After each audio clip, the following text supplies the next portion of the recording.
बंगालमध्ये शुक्ला नावाच्या मुलीची कथा त्यांनी मांडली. साधारणपणे 1959च्या आसपास 5 वर्षाची होती ही मुलगी. शुक्ला नाव आहे तिचं.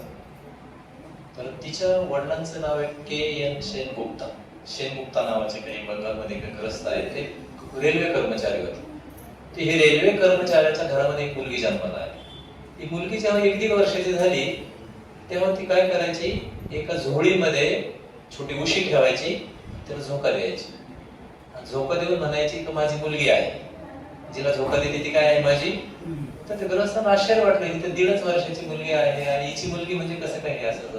हळूहळू ती जेव्हा 2-3 वर्षाची झाली तेव्हा 2-3 वर्षाची झाल्यावर तिने गोष्ट सांगायला सुरुवात केली का खेतू नावाचा माझा दीर आहे, माझे माल. तिच्या मिस्टरांचं नाव घेत नव्हती कारण विशेष सासरी आपल्या पतीचं नाव घेत नाही, पण माझी मुलगी आहे म्हणायची, मीनू नावाची मुलगी आहे. आणि भाटपारा वगैरे जे आहे ना, भाटपारा नावाचं बंगालमध्ये एक ठिकाण आहे. त्या भाटपाराच्या आसपास रतताला नावाचं एक छोटं ठिकाण आहे. या ठिकाणी माझं घर आहे म्हणायचं.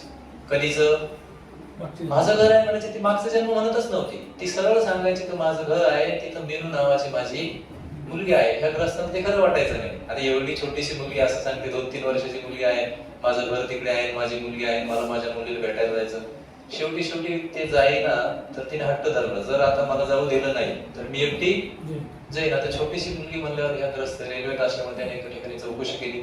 खरंच असं ही सांगते असा विभाग आहे का बघा बरं. हे जे नावं सांगते, खेतू वगैरे जे नावं सांगते, त्या रेल्वेच्या कर्मचाऱ्याने दुसऱ्या कर्मचाऱ्याला सांगितलं, त्याने तिसऱ्या कर्मचाऱ्याला सांगितलं आणि निरोप आला का तिकडे खेतू नावाचा एक माणूस आहे आणि मना नावाची त्याची वहिनी वारली आहे काही वर्षापूर्वी. 1948च्या आसपास ती वारलेली होती आणि ती स्त्री वारलेली आहे. तर ती खरं बोलत असावी.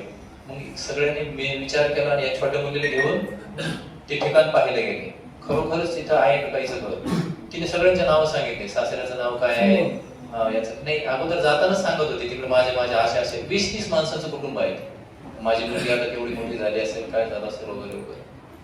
जेव्हा हे ग्रस्त तिला घेऊन गेले तेव्हा घेऊन गेले तर रस्त्यात तिचा सासरा भेटला. नेमकाच त्या मनाचा सासरा भेटला. मना तिचं मागच्या जन्माचं नाव आहे. तो सासरा भेटला. तर सासरा भेटल्यावरतीने ते अमृतलाल चक्रवर्ती नावाचे ग्रस्त आहे. सासरा भेटवती नाही का, लाजतात ना खेड्यात स्त्रिया, जसं तिने तसं एकदम बाजूला उभी राहिली त्यांच्यावर चर्चा करणं. त्यांना वाटलं तू, तिने सांगितलं की माझे सासरे भाऊ आहे. मग घरात गेली तर रस्ता दाखवत गेली. तिला रस्ता माहिती आहे ना सगळं. बाकीची पाठी बघून चालले. जेव्हा रस्ता गेली तर तिला मुख्य द्वार सापडेना. सगळ्यांना वाटलं चुकीचं आहे, खोटं बोलते. नंतर समजलं की त्याने ती मेल्यानंतर दरवाजा बंद केला, दुसऱ्या बाजून दरवाजा केल्यामुळे थोडी गोंधळली. घरात गेली, तिने दाखवलं हे माझं घर आहे, इथं माझं झोपायचं बिछाना आहे. आणि शिलाई मशीन पाहिली, शिलाईचं काम करायचे. शिलाई मशीन पाहिलं, डोळ्यात थोडे अश्रू आले की मी कसं कुटुंबाला वाढवायला करते. थोड्या वेळानं ते हरिनाथ चक्रवर्ती तिचे मिस्टर आले. बाकीच्या विचारलं तुझे पती कुठे आहे, दाखव बरं. तिने दाखवले माझे पती. मग हरिनाथ चक्रवर्ती सगळ्यांनी एवढे करून त्यांना मान्य झालं, तरी पण अजून पुढच्या गोष्टी राहिल्या. सगळ्यांनी पाहिलं तिच्याकडं. तिने माझा पती आहे, ही माझी जाव आहे.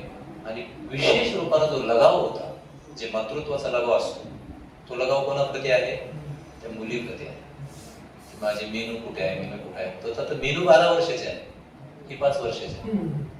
पण ते स्टीव्हन्सन लिहितात की जेव्हा मी पाहिलं तिच्या डोळ्यामध्ये सातत्यानं जो मातेमध्ये जो प्रभाव असतो ना, आपल्या मुलीविषयीची काळजी, तिच्याविषयी पुढे इकडे घेऊन नाही तिकडे. प्रत्यक्षात ती मोठी आहे, ही छोटी आहे. पण ती सगळी काळजी जशी मातेच्या मनामध्ये असते, ती सगळी काळजी तिच्या मनामध्ये. आणि मिस्टरांच्या विषयी ती सांगायची. आपल्या घरी यायचं तिला बऱ्याच वेळा ओढ असायची, मुलीला भेटायला जावं, पतीला भेटायला जावं. आवडीचे पदार्थ बनवून न्यायची किंवा ते जर भेटायला आले तर आवडीचे पदार्थ बनवायला सांगायचे. त्यांना ते सांगितलं हो मला आवडतं ते पदार्थ, खरं आहे ते सांगितलं. अशा सगळ्या गोष्टी याच्यामध्ये त्याने सांगितल्या. तर मला एवढंच म्हणायचं का जन्म ज्याच्यामध्ये आपली आसक्ती असते ते जसंची तसं राहते, ते जात नाही. त्यामुळे आपण संसारामध्ये अनेक वेळा येतो जातो, संसारात दुःख भोगतो. पण भगवंताचं मत असं आहे की तुम्ही हे आसक्ती जी आहे सामान्य व्यवहारामध्ये, तीच आपल्या दुःखाचं कारण आहे. शारीरिक दुःख अजून आपल्या समोर आहे की नाही, खूप आहे. जन्म मृत्यू जरा व्याधी